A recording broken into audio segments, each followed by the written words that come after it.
je voudrais vous dire merci. Merci d'être là. Et surtout, je voudrais vraiment vous rassurer. Le travail que vous verrez dans ce livre est avant tout et particulièrement le fruit des échanges que j'ai pu avoir avec chacun de vous. Ces derniers temps, c'est parce que j'ai eu un peu plus de temps que j'ai pris le soin, moi, de m'asseoir pour l'écrire. Donc ce que vous allez découvrir dedans, ce n'est pas nouveau pour vous. C'est le fruit de vos réflexions, de vos frustrations, de vos colères. Je me suis assis, j'ai écrit et j'ai revendiqué vos réflexions. Voilà. Plus sérieusement, je vais vous inviter à regarder juste quelque chose. Nous allons passer demain. C'est la seule chose que vous devez avoir en tête. La seule chose. Si quelqu'un vous dit prenez ceci pour jouer au football, dites-lui vous m'avez menti. L'Éternel est plus puissant que tout, mes jeunes frères, croyez-moi. J'ai joué 25 ans. J'ai servi ce pays. J'étais l'un des seuls joueurs, ils savent. On ne se posait jamais la question si Eto'o doit être au banc ou non. Il était mon coach. Quand j'arrive, je suis le premier titulaire. Le premier, parce que j'avais une seule chose avec moi, ma Bible, ma foi. Personne, il n'y a que Dieu. Quand vous allez faire votre prière demain, demandez à Dieu tout ce que vous voulez. Mais donnez tout ce que vous avez à l'intérieur. Pas jouer à votre place. Il fera tout, il vous protégera, il vous guidera. Mais donnez tout ce que vous avez à l'intérieur. Demain à 20 h, on passe. Rien d'autre. Une seule mission, on passe. Qu'est-ce qu'un match de football vient faire dans la présentation de cette œuvre?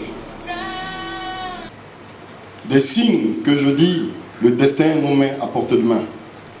Et je pense que c'est ce message-là, ce matin, que j'aimerais franchement vous partager. C'est ce message de Samuel Eto'o.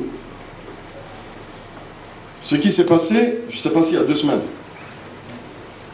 la Côte d'Ivoire était confrontée au Cameroun pour les éliminatoires de la Coupe du Monde.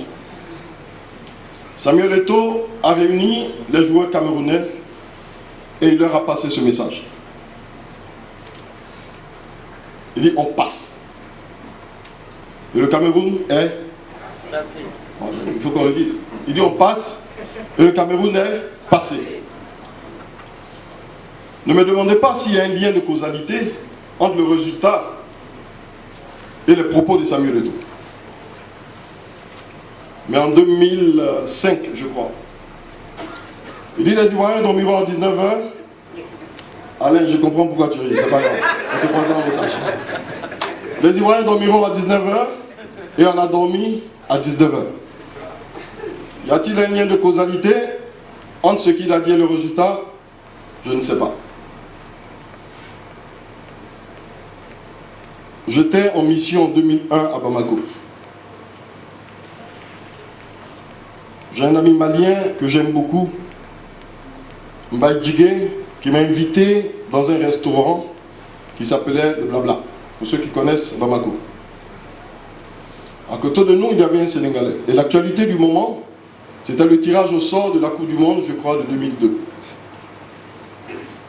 Et nous discutions et je disais à Mbaye, mais le Sénégal va avoir des problèmes.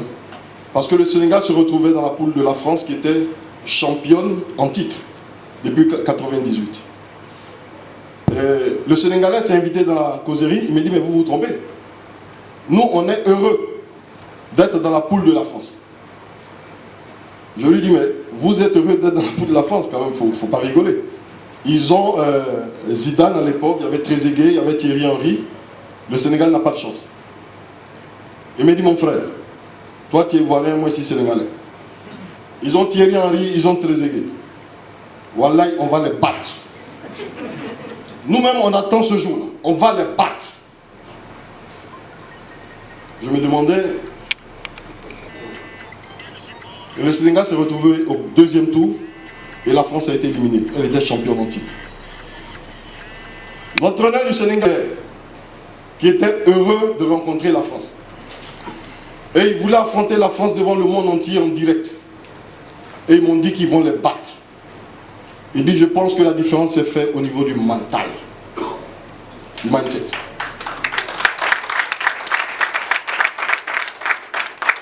Il dit, la différence s'est faite au niveau du mental. Tous les Sénégalais étaient heureux. Et ils ont battu la France. Je fais juste une parenthèse. Si, bon, le Malawi, on va battre le Malawi, mais comme il y a le Cameroun, le Nigeria, si on fait un match nul, peut-être après on va le deuxième tour.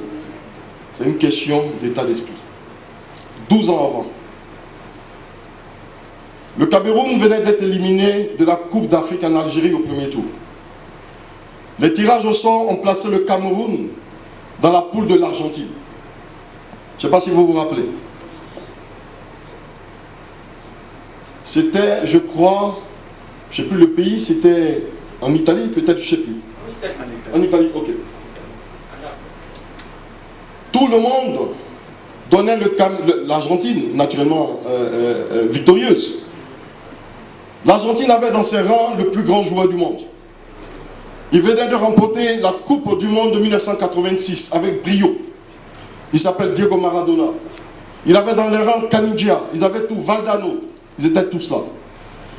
Je me suis posé la question, lorsque les Camerounais se retrouvaient en face de Diego Maradona, qu'est-ce qui se passait dans les têtes?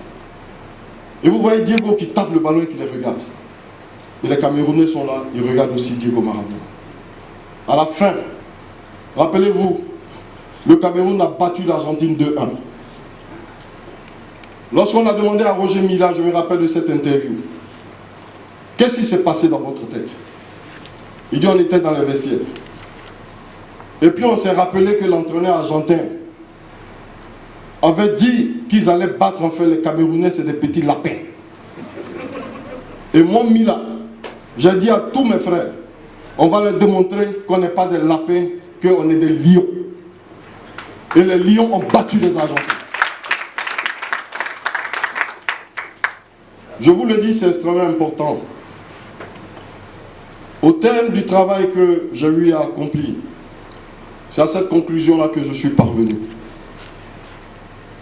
La différence dans nos vies et la différence dans les nations, tout se passe au niveau de l'état d'esprit. Tout se passe au niveau de l'état d'esprit. L'état d'esprit, c'est ce formatage.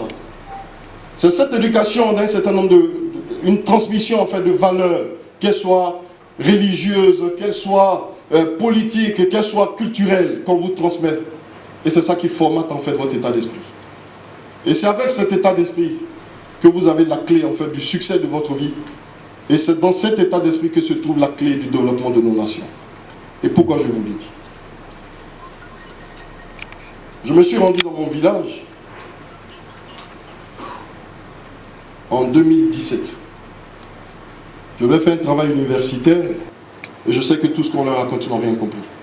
J'ai dit, mais dans ce cas, c'est que l'avenir de ce pays est foutu. Qu'est-ce que les gouvernants ont décidé pour eux? Il dit, je ne sais pas encore. Je me suis dit, mais les parents du village. Et le jour-là, j'ai interrogé le chef du village. Il venait lui-même de savoir que le PAM avait mis fin à ses activités. Il ne le savait même pas. Il y a juste une observation à ce niveau. Lorsque les solutions nous sont importées et qu'il n'y a pas l'implication des parties prenantes, effectivement, cela va aboutir naturellement à un échec. Les parents ne savaient pas. Le PAM ne les a pas impliqués lorsque cet organisme a décidé d'apporter une solution à ses enfants. La preuve, c'est que c'est du riz qu'ils envoient à ses enfants, alors qu'à Suifri, il y a de l'igname, il y a de la banane. Donc on aurait pu encourager les parents à produire suffisamment d'igname, et en rachetant l'igname pour donner aux enfants, on aurait accru quand même le pouvoir d'achat de ses parents. Donc les solutions ne sont pas forcément adaptées très souvent aux besoins, à nos réalités. Et je dis aussi que c'est une question vraiment d'état d'esprit. Il est inconcevable que dans notre village, que les enfants n'arrivent pas à manger, mais pourtant on cultive.